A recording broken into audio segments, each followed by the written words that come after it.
Hello. So today I thought I'd take this FX9 out and play with it on the Steadicam, but before I did that I thought, well, what lenses have I got that will actually work with this camera? Anything like sort of wide enough to make real use of the Steadicam.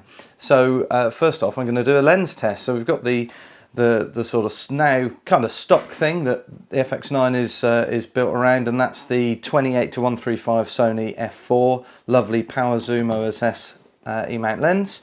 On there is the Sigma 18-35 f1.8 art. Now, I'm pretty sure that's going to vignette a bit.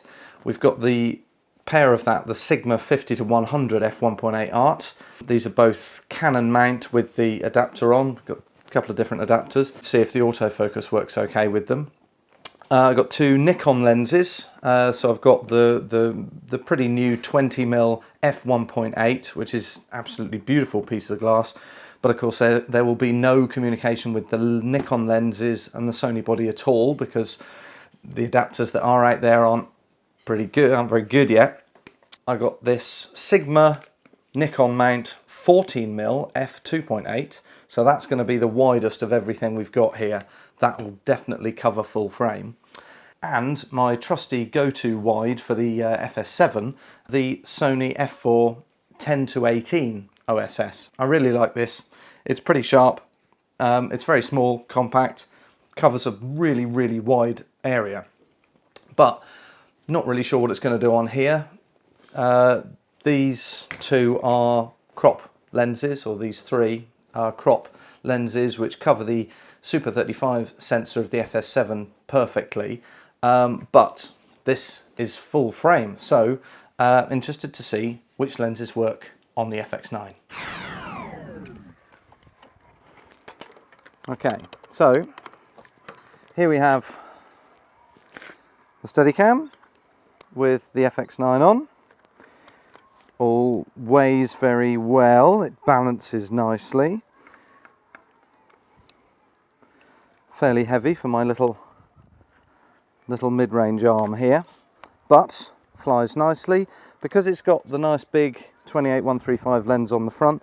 That means that the weight across the top is very nicely distributed. It's got a lot of its own inertia, again, because more weight in the lens means a bit more weight on the bottom. And overall, with Steadicams, as I'm sure you all know, the more weight the better, really, because that means it's got more of its own inertia. It stands up to things like wind or indeed operator error better, because it's heavier itself. It carries its own weight. It has its own inertia. So there we go. So that works really nicely on the 28-135, but 28mm on Steadicam, particularly when you want to go through those corridors and, exciting dynamic shots that make the best use of the movement, 28mm isn't really wide enough. So let's have a look at some of the other lenses to see which works with the autofocus, because that is one of the key things that's nice about the FX9, and particularly when it comes to Steadicam, autofocus often would actually be quite helpful. So what works with the autofocus, what lenses are nice and bright, because everyone wants that nice shallow depth of field these days, and what actually are the nicest lenses, the sharpest. And I've got a feeling that none of the lenses I have at least are going to fit all of those, tick all of those boxes or fit those criteria. So let's have a look at how the lenses get on the FX9, and then the one that we like the best I'll put back on here and we'll do some shots. There we go. Okay, so here we are with the 28-135, so this should be the closest and most stop down lens we have. So it's a f4 at 28mm, and not an inspiring frame, but it gives you a point of reference. Let's go to the Sigma 18-35. And you can see at 18 we're getting a lot of vignetting. Let's just take the matte out of the matte box, but that doesn't make much difference, so let's creep in until the vignetting disappears. And we are about there at about 24mm. So that's over half the range of the lens we've lost, because it's designed for Super 35 and not full frame. But, you've still got 24 to 35 at f1.8 to use. Now let's have a look if I go to auto focus and see whether the autofocus tracks me. Hello, here we are. Should have put the lens a bit higher. Hello, hello. Let's see if that's working. I can't actually tell from here. There we go, and that's the 1835 with my hand in front there. The autofocus does seem to work really well, but 24mm is the widest we can go. Okay, so now we have the Nikon 20mm f1.8, and this is a fairly new lens. It's a lightweight lens, but it's really, really nice. It's one of my sharpest lenses for my Nikon full frame stills cameras. And on here, it does look beautiful. It's very easy to see what's in focus with the peaking because it is so sharp. But the compromise is there's no auto functions at all. The lens does not communicate whatsoever with the body because most Nikon to E-mount lenses, converters or adapters, aren't really very good. I've tried a few of them and none of them really are good enough for professional use at all. So some of them work really well for stills, but not for video. So it's a fully manual lens. Again, we're about f4 like we are all the others, but you can see we've got noticeably wider than we could use on the 1835, and I would say just from the amount the peaking stands out, a sharper picture as well. So let's have a look at my widest lens, which is Sigma 14mm. Okay, so let's focus this thing in. This is the Sigma Nikon mount 14mm f2.8 lens. Wide as you like, isn't it, really? Let's just put me in front of that so you can see how wide that is. I am a metre from the camera now, and you can probably see the entirety of me when I'm doing this. So that's quite impressive, isn't it, in terms of width? However, the compromise again is that there's no communication with the lens, there's no autofocus, there's no auto exposure. It doesn't know, the camera doesn't know at all what the lens is doing. It's fully manual, and f2.8 or indeed f1.8 on the other Nikon mount, focus is going to be absolutely critical. So you're going to have a focus puller for these. Also, I've just noticed that the fluffy from the mic is visible just in the top of the shot, so I'm going to have to take that off. The one that shouldn't work is the Sony 10 to 18 f4 super wide super 35 lens. But I'm going to give it a go anyway. Let's have a look. Okay, so now we've got this silly 10 to 18mm Sony lens on here. We can see everything. I've had to take the matte box off. We're at 10mm on the full frame 6K sensor on this FX9. It even sees the viewfinder cable here. Look at that. It's at 10mm. So I wonder how close we can go before the vignetting disappears. That's kind of acceptable there, actually, which is what, 12? 12! Wow, that's 12. Autofocus is working fine. Look at that. My lens, look how close my hand is. I'm just going to do a walk up and down to see how that's working as well. So here we are near Salisbury in Wiltshire, UK, and we've got the Sony 10 to 18 on at 12mm, and the autofocus is fine. Wow, that's a bit of a surprise. So we've only crept in from 10 to 12mm at f4, and it's fine. It's focusing fine. You know, it's actually minimal distortion, this lens. I really like it.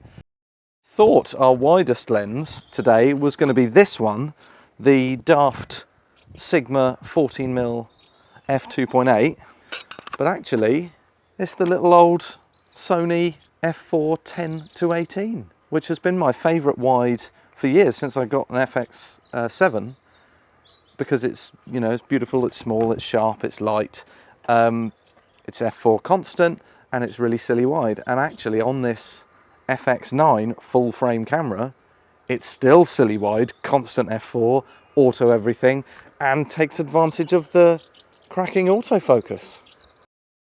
For our Steadicam test, I think we've found a winner. What a surprise.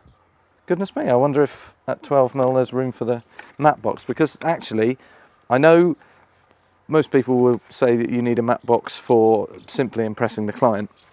And there is an element of that, of course.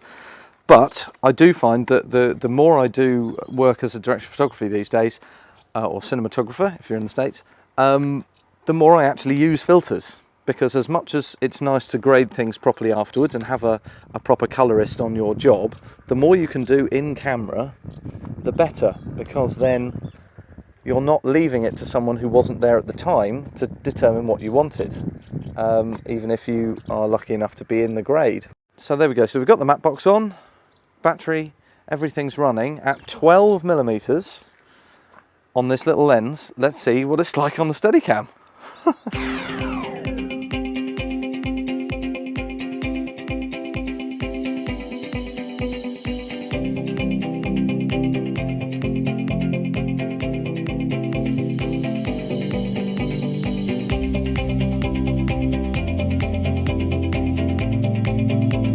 One thing super wide lenses enjoy particularly is interiors, so let's have a look in the dining room.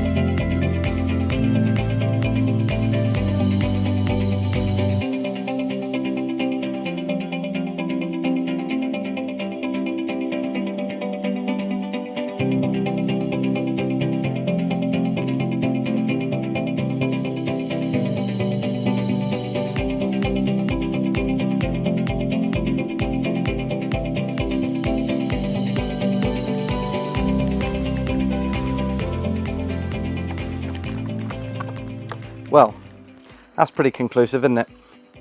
The Sigma 1835 is really sharp at 24mm.